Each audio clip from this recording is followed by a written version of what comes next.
Hello everyone, welcome to dynamic study. तो आज हम डिस्कस करने वाले हैं हायर एजुकेशन सिस्टम का लेसन 2 एंड ये आपका पार्ट 2 है जिसमें हम डिस्कस करेंगे evolution of higher learning and research in post independence India के जो रिमेनिंग टॉपिक हैं आपका। तो ये सेकेंड पार्ट है इस टॉपिक का। तो चलिए देखते हैं, इसके बाद 2 पार्ट और होंगे इस टॉपिक के, तो ये आपका सेकंड पार्ट है। तो चलिए देखते हैं डिटेल में कि क्या आज हम डिस्कस करने वाले हैं। तो आज का टॉपिक है आपका ग्रोथ ऑफ हायर एजुकेशन।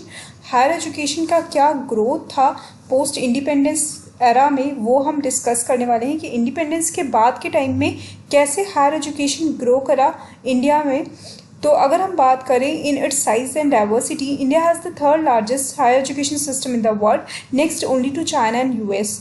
तो अगर हम बात करें कि इंडिया की जो हायर एजुकेशन सिस्टम है उसकी साइज एंड डाइवर्सिटी की हम बात करें तो चाइना एंड यूएस के बाद ये थर्ड लार्जेस्ट एजुकेशन सिस्टम है पूरे वर्ल्ड का। Before independence access to higher education was very limited and elitist. तो जो एलीट क्लास होता था इंडिपेंडेंस से पहले तक, उनको ही सिर्फ हायर एजुकेशन अवेलेबल था। ये जो हायर एजुकेशन था ये बहुत ज़्यादा लिमिटेड था और सिर्फ वही लोग पाते थे हायर एजुकेशन जो उसको अफोर्ड कर पाते थे। With enrolment of less than 1 million student in 500 colleges and 20 universities. तो उस टाइम पे 20 यूनिवर्सिटी थी और 500 कॉलेज थे, पर जो एनरोलमेंट रेट था वो सिर्फ 1 मिलियन स्टूडेंट ही उन कॉलेजेस एंड यूनिवर्सिटीज़ में पढ़ते थे। इंडिपेंडेंस के बाद ये जो ग्रोथ थी वो बहुत ज़्यादा इम्प्रेसिव हुई। ये जो ग्रोथ थी स्टूडेंट्स की या एनरोलमेंट की, ये बहुत ज़्यादा इंक्रीज़ हुई। The number of universities as on 31st March 2006 has increased by 18 times।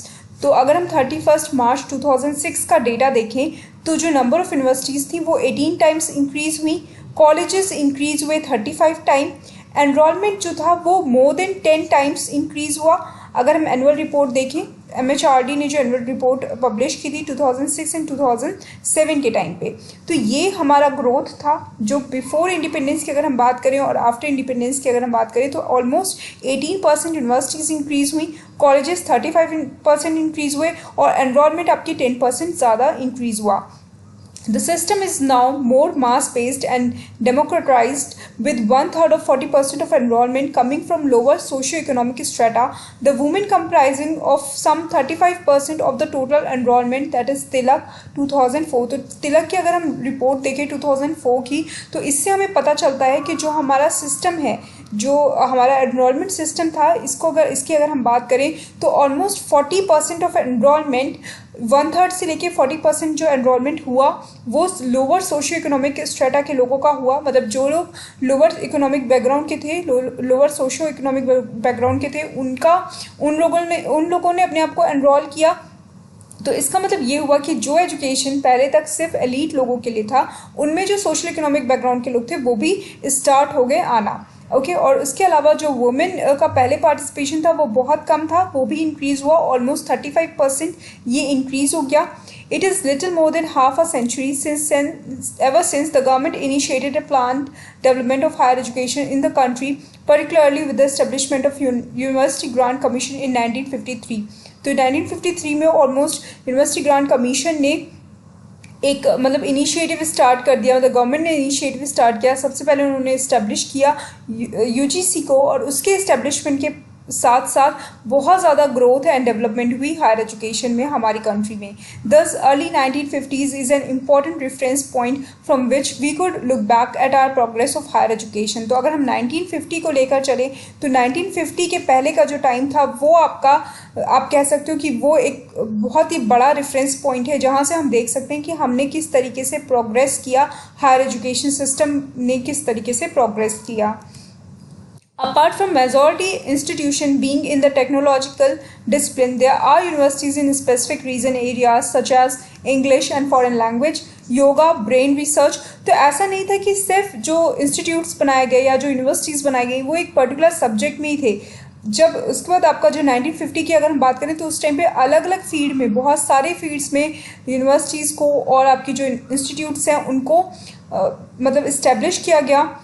And वो एरियाज़ क्या थे? वो एरियाज़ थे आपके इंग्लिश एंड फॉरेन लैंग्वेज था, योगा था, ब्रेन रिसर्च था, डेयरी रिसर्च था, माइंस थी, बेसिक साइंस थी, न्यूरो साइंस थी, फिजिकल एजुकेशन था, फिशरीज़ थी, इकोनॉमिक्स था, पॉलिटिक्स था, developmental research, armament technology, population science, social science, IT, management, education, home sciences, rural studies, music, veterinary research, forest research, drama, planning and architecture, foreign trade, education planning and administration. तो ये different fields हैं आपकी, जहाँ पे इन सारी fields को cover किया गया और इन सारी फील्ड्स में जो एजुकेशन सिस्टम था उसको बढ़ाया गया और ये सारी फील्ड्स को कवर किया गया और इन फील्ड की स्टडी को प्रोवाइड करने वाले हमने इंस्टीट्यूट्स एंड यूनिवर्सिटीज़ को बनाया। डेवलपमेंट की अगर हम बात करें कि किस तरीके से डेवलपमेंट इंक्रीज़ हुआ इंडिया में, या एजुकेशन का डेवलपमेंट किस तरीके से इंडिया में इंक्रीज़ हुआ आफ्टर इंडिपेंडेंस, तो वहाँ पे बहुत सारे ऐसे पॉइंट्स हैं जिसको हमें डिस्कस करना पड़ेगा, जिन पॉइंट्स के थ्रू हम समझ सकते हैं कि किस तरीके से एजुकेशन इंडिया में इंक्रीज़ हुई या डेवलपमेंट एजुकेशन का हुआ इंडिया में।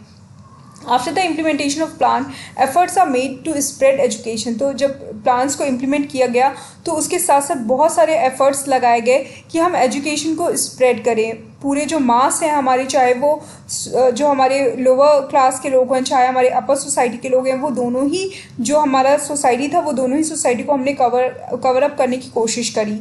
Government decided to provide free and compulsory education to all children up to the age of 14, but this aim could not be achieved yet. तो गवर्नमेंट ने ये decide किया कि जितने भी चिल्ड्रन हैं जो कि जिनकी एज 14 ईयर्स तक की है, उन सारे बच्चों को फ्री एंड कंपल्सरी एजुकेशन दी जाएगी।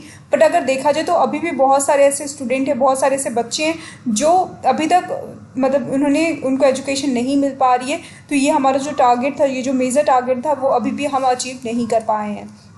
In first 5-year plan, 7.9% of the total plan outlay was allocated for education। तो जो भी पहला फर्स्ट ईयर प्लान था उसका 7.9% पूरा जो आउटले था वो एलोकेट किया गया था एजुकेशन के ऊपर। सेकेंड एंड थर्ड प्लान में जो एलोकेशन थी वो रिड्यूस होती चली गई, 5.8% हुई, उसके बाद 6.9% हुई, थोड़ा सा बढ़ी थर्ड प्लान में, बट अगेन नाइन्थ प्लान में फिर से ये 3.5% तक ही रह गई। तो इस तरीके से जो हमारा फोकस हमारा होना चाहिए था, जो 5 ईयर प्लान्स बनाए गए थे जिसमें एजुकेशन के ऊपर बहुत ज़्यादा हमारा फोकस होना चाहिए था, बट वो फोकस हमारा धीरे धीरे रिड्यूस हुआ। तो अगर डेवलपमेंट ऑफ एजुकेशन की हम बात करें, इंडिपेंडेंस की, अगर हम 5 ईयर प्लान की बात करें तो 5 ईयर प्लान में हमें जितना ज़्यादा हमें फर्स्ट ईयर में हमने एलोकेट किया, उससे कहीं ना कहीं हमने अपनी एलोकेशन को धीरे धीरे कम कर दिया है। To streamline the education, the government implemented the recommendation of Kothari Commission under national policy on education इन 1968 में गवर्नमेंट ऑफ इंडिया ने कोठारी कमीशन का जो रिकमेंडेशन था उसको इम्प्लीमेंट किया, और जो इम्प्लीमेंटेशन हुआ वो हुआ नेशनल पॉलिसी ऑन एजुकेशन के बेसिस पे। जो मेन रिकमेंडेशन था वो ये था कि यूनिवर्सल प्राइमरी एजुकेशन होना चाहिए, introduction of new pattern of education होना चाहिए, 3 लैंग्वेज फार्मूला भी इन्होंने दिया था, और इन्होंने बोला था कि इंट्रोडक्शन होना चाहिए रीजनल लैंग्वेज का इन हायर एजुकेशन, के हायर एजुकेशन में रीजनल लैंग्वेजेस में भी हायर एजुकेशन के सब्जेक्ट्स हमें पढ़ाने चाहिए। Development of agriculture and industrial education and adult education के ऊपर भी इन्होंने बहुत ज़्यादा फोकस किया था। तो ये सारी चीज़ों को, जब कोठारी कमीशन की रिपोर्ट आई उसके बाद इंडियन गवर्नमेंट थी उसने इसको इम्प्लीमेंट किया 1968 में, और अगेन इसकी वजह से हमें अगेन जो डेवलपमेंट है उसको हम देख सकते हैं। To combat the changing socio economic needs of the country, government of India announced a new national policy on education in 1986। तो 1986 में फिर से जो गवर्नमेंट ऑफ इंडिया ने फिर से ये चीज़ रियलाइज़ करी, द नीड ऑफ एजुकेशन में जो हमारी नीड थी उसको रियलाइज़ किया, और न्यू एजुकेशन पॉलिसी या new national policy on education बनाई 1986 में। तो अगेन ये एक पॉइंट बहुत ज़्यादा इंपॉर्टेंट है आपके लिए, कोठारी कमीशन ऑफ 1968 बहुत ज़्यादा इंपॉर्टेंट है आपके लिए। तो ये जो हमारी जो चेंज थी, जो सोशो इकोनॉमिक चेंज थी, उसकी नीड को देखते हुए गवर्नमेंट ऑफ इंडिया ने एक नई पॉलिसी को अनाउंस किया 1986 में। उस पॉलिसी का नाम था आपके new national policy on education. इसका पर्पस क्या था? इसका था यूनिवर्सलाइजेशन ऑफ प्राइमरी एजुकेशन। इन्होंने बोला था कि यूनिवर्सलाइज कीजिए प्राइमरी एजुकेशन को, हर किसी को मिलना चाहिए प्राइमरी एजुकेशन, और जितने भी हमारी सोसाइटी है या जितना भी हमारा रीजन है पूरे कंट्री का, उसमें हर जगह प्राइमरी एजुकेशन हमें यूनिवर्सलाइज कर देनी चाहिए। उसके अलावा vocationalisation of secondary education start हुई थी, मतलब हमने ये डिसाइड किया था कि सेकेंडरी एजुकेशन में हम स्किल बेस्ड सेकेंडरी एजुकेशन रखेंगे, वोकेशनलाइज करेंगे उसको ताकि वो जॉब ओरिएंटेड हो सके, and specialisation of higher education were the main feature of this policy. और इसके अलावा इन्होंने हायर एजुकेशन को स्पेशलाइज्ड बनाने की कोशिश की थी। इन्होंने कहा था कि हमें हायर एजुकेशन में सिर्फ BA MA और इस तरह के सब्जेक्ट्स ही नहीं रखने हैं, हमें अगर हम हायर एजुकेशन की बात करें तो वहाँ पे हमें जो हमारे स्किल बेस्ड सब्जेक्ट्स हैं, जैसे आपका हो गया MBA हो गया, MTech हो गया, तो इस तरह के, या MCA हो गया, तो इस तरह के जो स्पेशलाइज सब्जेक्ट हैं ये भी हमें यहाँ पे हमें अपने जो हमारा सिस्टम है उसमें हमें इंट्रोड्यूस करना पड़ेगा। तो ये मेन फीचर्स थे पॉलिसी के। National Council of Education Research and Training, that is NCERT, at national level, and State Council of Education Research and Training, that is SCERT, at state level were established to maintain the standard of education। तो basically दो important जो council थे, या दो important आप कह सकते हैं कि दो इम्पॉर्टेंट बॉडीज़ को, ऑटोनोमस बॉडीज़ को इस्टेब्लिश किया गया। पहला था आपका NCERT जो कि आपका एजुकेशन रिसर्च एंड ट्रेनिंग देखता था नेशनल लेवल पे, एंड एक स्टेट काउंसिल को भी यहाँ पे बनाया गया जो कि एजुकेशन रिसर्च एंड ट्रेनिंग के फील्ड में काम करता था एट द स्टेट लेवल। तो इन दोनों चीज़ों को मेंटेन किया गया, इन दोनों बॉडीज़ को इस्टेब्लिश किया गया to maintain the standard of education, ताकि एजुकेशन का जो स्टैंडर्ड है वो मेंटेन हो पाए। UGC was instituted to determine the standard of higher education. तो ये सारी जो थे आपके, ये आपके जो NCERT और SCERT है, ये आपका जो 12th लेवल की एजुकेशन थी वहाँ तक की स्टैंडर्ड को देखता है। उसके बाद आपका UGC को आगे की जो हायर एजुकेशन थी उसके स्टैंडर्ड्स को देखने की जिम्मेदारी दी गई। तो ये आपका बेसिक डेवलपमेंट है। उसके बाद there are following points which we need to explain regarding the development of education in India after independence. तो ये बहुत ज़्यादा इंपॉर्टेंट है कि कुछ पॉइंट्स ऐसे जिनको हमें एक्सप्लेन करना चाहिए या जिनको हमें समझना चाहिए अगर हम डेवलपमेंट ऑफ एजुकेशन की बात कर रहे हैं इंडिया में आफ्टर इंडिपेंडेंस। तो ये जो इंपॉर्टेंट पॉइंट्स हैं ये मैं आपको नेक्स्ट पार्ट में डिस्कस करूँगी। कुछ पॉइंट्स हैं आपके जो बहुत इंपॉर्टेंट हैं, आई थिंक ऑलमोस्ट आपके 10 पॉइंट्स हैं जो कि आपके आएंगे इसमें। तो ये हम नेक्स्ट वीडियो में डिस्कस करेंगे डिटेल में।